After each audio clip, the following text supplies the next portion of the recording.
Transients asks, hey, not related to the immediate topic, but as a fellow Indian currently living in America, I find it a little difficult to support Bernie Sanders due to his frequent defenses of and closeness to Tulsi Gabbard, who is a passionate supporter and defender of Modi and the RSS, whom we are about to talk about in just a moment. I fear she would have the potential of a somewhat important role in a potential administration of his, and I find that hard to stomach. Maybe it's not entirely rational, but you might have a better take on it. I don't think it's an irrational fear. That said, I don't think it's likely to happen.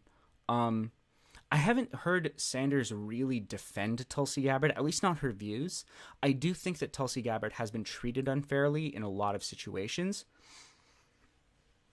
Kind of outside of her. Personally, I guess you would say from a utilitarian perspective, I'm always happy when she doesn't get her message out, because I don't like her being mainstreamed, because she seems like a very much like the crypto Hindu supremacist kind of vibe is what I get from her. So I am always I'm always a little problematically happy when she's denied a platform. That said, the Hillary Clinton's attack on her was absolutely disgusting. She's not a Russian agent. There are so many better attacks of her that are actually like well-formed and reasoned. And I think that defenses of Tulsi Gabbard from bad attacks are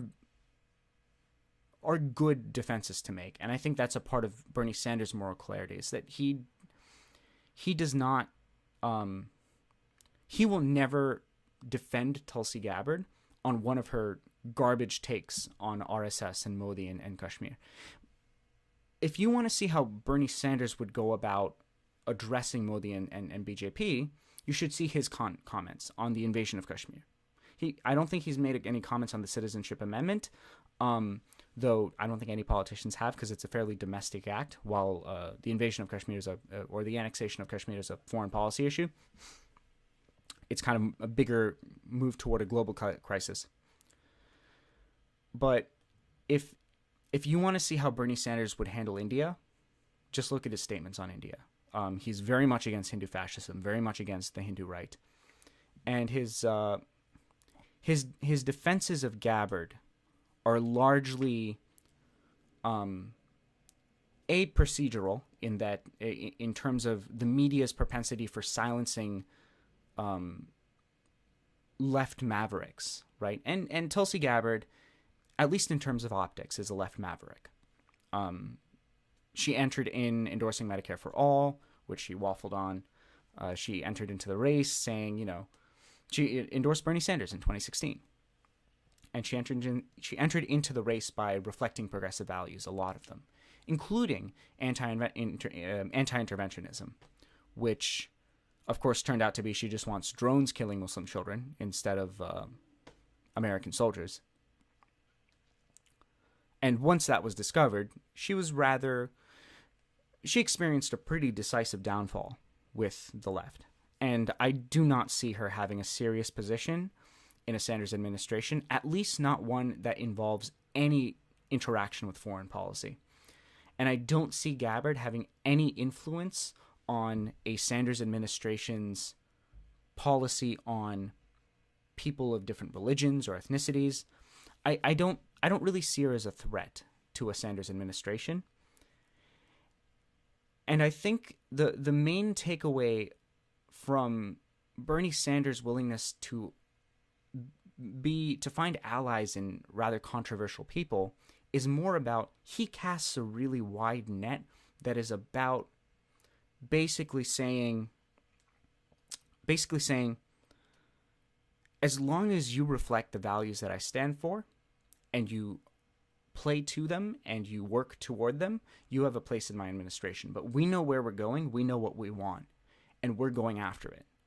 And those are things like cosmopolitan justice, a world of justice where we are moving toward it.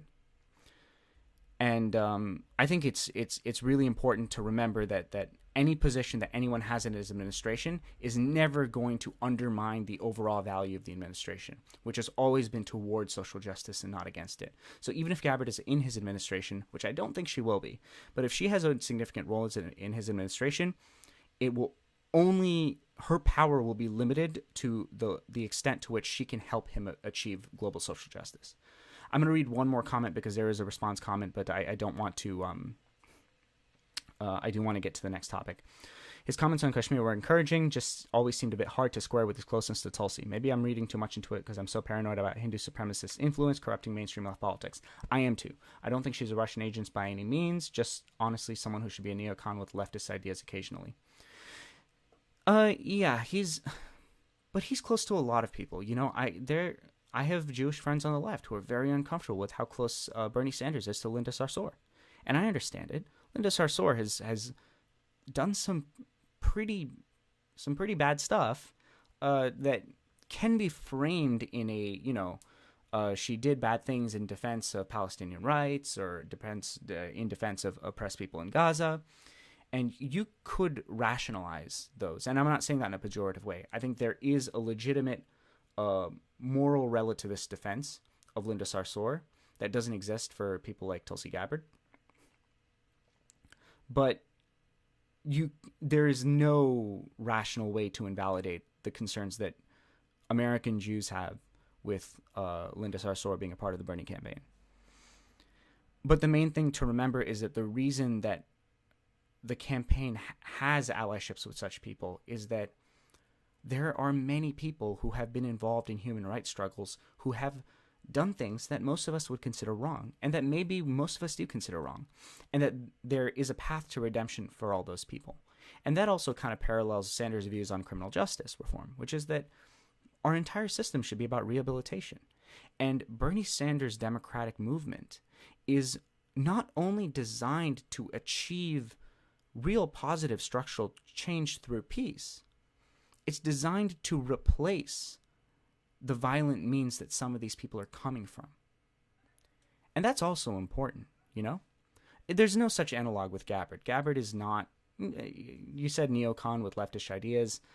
I'm a little more paranoid about her. I consider her to be what I would call a crypto-Hindu nationalist. Not in the same way that a crypto-fascist is a crypto-fascist, but she echoes a lot of Modi's political methods entail, which is basically to disguise a very, very hateful and divisive base ideology, which is what I do believe to be her Islamophobia, within what appeared to be social democratic values. And that's what BJP did to get elected. It was basically economic left-wing populism combined with a right-wing Islamophobic populist fury. And it knew that it couldn't just weaponize Islamophobia in India because it wasn't powerful enough. So they also took the economic angst. And say what you will about India, and there's a lot to say. A lot of the policies have been monumental failures, the fiscal policies. But administrative conditions in many of India's states, especially rural areas, have drastically improved. Corruption has gone down. Administrative inefficacy has gone way down, to the point where there were Christians and even Muslims who voted for BJP for another term, almost immediately came to regret that when they found out, oh, BJP is going to annex Kashmir now. But that there were people who said, yes, I know that Hindutva does not want me in India, but they are so effective in a way that Congress was not. Congress is the center-left, the opposition party. They're so effective at solving administrative issues in a way that Congress was not willing to do, that I just want to vote for someone who doesn't consider me to be a vote bank. And that was how BJP got elected. And I think Tulsi is inhabiting a similar affect. But the problem is she can't do it from the Republican Party because the Republican Party, by definition, opposes the things that would allow it to be as effective as BJP is. And that's kind of a privilege for us, but also we have our own problems to deal with because we're also the most powerful country in the world. And the ruling party is a bunch of war hawks who like to kill people for no reason. So that's kind of how I feel about Tulsi. But I don't think you should be worried about Bernie's closeness to her. He has a very clear moral commitment to a lot of things. And one of those things is that he would never ever allow his administration to be used as a front for oppressing Muslims in America or overseas, which overseas we already do. And that's a part of his basic global solidarity doctrine, is to stop America's role in the oppression of minorities abroad.